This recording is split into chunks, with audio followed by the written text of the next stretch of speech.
फिर है cell structure कि पिनुलेरिया एक यूनिसेलुलर है।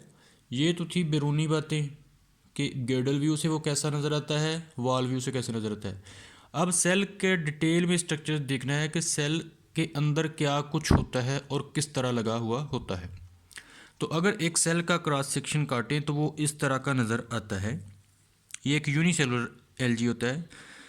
सबसे बैरूनी वॉल जो है, ये रेड कलर की लाइन, ये है वॉल ऑफ पिनुलेरिया, यानी ये सेल वाल है जो कि पेक्टिक सब्सटेंसेस से और उसके ऊपर फिर सिलिका की तह चढ़ी हुई होती है। उसके अंदर ये जो ब्लू डॉट्स लाइनें सी लगी हुई हैं, ये डिनोट करता है साइटोप्लाज्म है। चारों तरफ ये साइटोप्लाज्म है। साइटोप्लाज्म जो है उसको पैराइटल साइटोप्लाज्म या प्राइमोर्डियल यूट्रिकल कहा जाता है। पैराइटल साइटोप्लाज्म ऐसे साइटोप्लाज्म को कहा जाता है जो लहरों में बटा हुआ हो। ये तहों में है, लहरें होती हैं, एक लहर है साइटोप्लाज्म की, फिर दूसरी लहर है, फिर तीसरी लहर है। तो ऐसे साइटोप्लाज्म को पैराइटल साइटोप्लाज्म या प्राइमोर्डियल यूट्रिकल कहा जाता है। तो ये सेल वॉल हो गई, उसके अंदर ये जो ब्लू डॉट्स थे ये पैराइटल साइटोप्लाज्म हो गया। उसके बाद इसके सेंटर में एक बड़ा सा वैक्यूल होता है। ये रेड लाइन जो नज़र आ रही है, अब ये एक बड़ा सा साइटोप्लाज्म है, वैक्यूल है। ये साइटोप्लाज्म किनारों पे, और ये सेंटर में जो है वो बड़ा सा रेड लाइन से जो नज़र आ रहा है वो वैक्यूल है। वैक्यूल की जो दीवार होती है उसको, वॉल को टोनोप्लास्ट कहा जाता है। तो ये टोनोप्लास्ट ऑफ वैक्यूल यानी वैक्यूल है। वैक्यूल के बिल्कुल सेंटर में ये जो रेड सर्कल है ये न्यूक्लियस को डिनोट करता है। ये यूनिसेलुलर होता है जिसके पास एक ही न्यूक्लियस होता है। तो ये सेंटर में वैक्यूल के अंदर न्यूक्लियस होता है। अब वैक्यूल के अंदर जो न्यूक्लियस होता है वो सस्पेंडेड होता है। किस तरह? ये जो ब्लू लाइनें हैं ये धागानुमा थ्रेडनुमा स्ट्रक्चर्स हैं जो कि एक तरफ से वैक्यूल की दीवार टोनोप्लास्ट के साथ जुड़े हुए हैं और दूसरी साइड से ये न्यूक्लियस को पकड़ा हुआ है। इन धागों को, स्ट्रक्चर्स को ट्रांसवर्स ब्रिजेस कहा जाता है। तो ये ट्रांसवर्स ब्रिजेस जो हैं इन्होंने न्यूक्लियस को वैक्यूल के अंदर सस्पेंड किया हुआ होता है। सबसे बैरूनी दीवार रेड कलर की सेल वाल है, वॉल ऑफ पिनुलेरिया।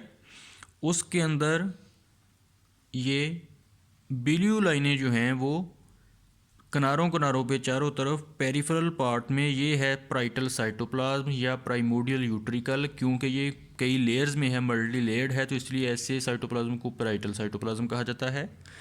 उसके अंदर एक बड़ा सा वैक्यूल है, ये वैक्यूल है जिसकी दीवार को टोनोप्लास्ट कहा जाता है। उसके सेंटर में एक न्यूक्लियस सस्पेंड है, उस न्यूक्लियस को, ये न्यूक्लियस है, और ये सस्पेंड किस तरह है, उनको ट्रांसवर्स ब्रिजेस ने पकड़ा हुआ है, सस्पेंड किया हुआ है। फिर साइटोप्लाज्म के किनारों पे या वाल के साथ ये जो रेड कलर के सर्कल्स बनाए गए हैं ये डिनोट करते हैं क्रोमेटोफोर्स को, कि हर सेल के इस तरह सेल वाल के साथ छोटे छोटे क्रोमेटोफोर्स होते हैं। क्रोमेटोफोर्स क्या होते हैं? पिगमेंट कंटेनिंग एरिया होता है। और इसके पास एक या एक से ज़्यादा पायरिनाइड मौजूद होते हैं। पिनुलेरियल सेल्स के पास एक या एक से ज़्यादा पायरिनाइड हो सकते हैं। मैंने यहाँ एक बनाया है, ये जो ब्लू बॉर्डर में रेड कलर सा दिया गया है, तो ये है पायरिनाइड। पायरिनाइड का काम क्या होता है? खुराक को स्टोर करता है। हमने पीछे पढ़ा था कि पायरिनाइड क्या होता है? प्रोटीन स्ट्रक्चर जिसको सर्कल किया हुआ होता है स्टार्च ग्रेन्स में। लेकिन पिनुलेरिया सेल्स के अंदर स्टार्च मौजूद नहीं होती, तो इसके पायरिनाइड के अंदर नो स्टार्च, लेकिन कुछ ऑयल मटेरियल होता है या एक कंपाउंड कहते हैं क्राइसोलेमिनेरियन। पिनुलेरियल के पायरिनाइड के अंदर स्टार्च मौजूद नहीं होती बल्कि ऑयल मटेरियल होता है, या क्राइसोलेमिनेरियन कहा जाता है एक मटेरियल को, वो मौजूद होता है। क्राइसोलेमिनेरियन क्या है? वो एक शुगर कंपाउंड है, एक किस्म का कार्बोहाइड्रेट है जिसमें बीटा ग्लूकोज यूनिट आपस में जुड़े हुए होते हैं। क्लोरोप्लास्ट की बात की जाए तो दो क्लोरोप्लास्ट मौजूद होते हैं, एक वैक्यूल के इस तरफ और एक वैक्यूल के इस तरफ। ये दो क्लोरोप्लास्ट होते हैं।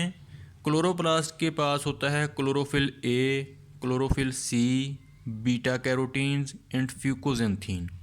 ये पिगमेंट्स हैं मेन जो कि पाए जाते हैं पिनुलेरियल सेल के अंदर, और इसमें सबसे अबंडेंट या इम्पोर्टेंट है फ्यूकोजेंथीन, जिसकी वजह से पिनुलेरियल सेल का कलर भी वाज़ेह होता है।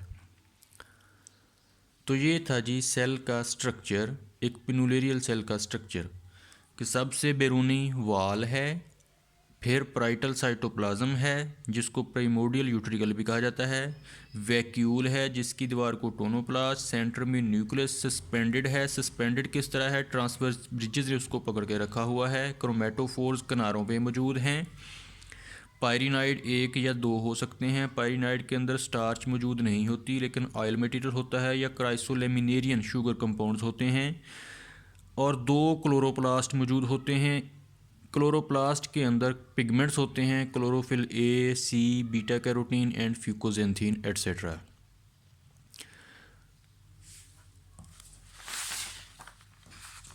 फिर आती है जी इसकी लोकोमोशन। तो पिनुलेरियल सेल के पास कोई ख़ास लोकोमोटरी आर्गन नहीं होता, ये मूव्स बाय ग्लाइडिंग मूवमेंट, क्योंकि हमने देखा कि पिनुलेरियल सेल के इर्द गिर्द म्यूसिलेज की कवरिंग होती है। तो वो म्यूसिलेज जो है वो भी चिपकने में मदद देती है, और जो साइटोप्लाज्मिक की स्ट्रीमिंग मूवमेंट होती है, साइटोप्लाज्म कहाँ होता है? किनारों में।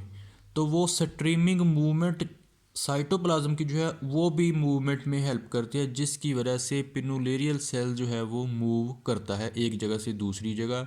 लेकिन इस ग्रुप के अंदर या इस जीनस के अंदर कोई मखसूस लोकोमोटरी आर्गन मौजूद नहीं होता।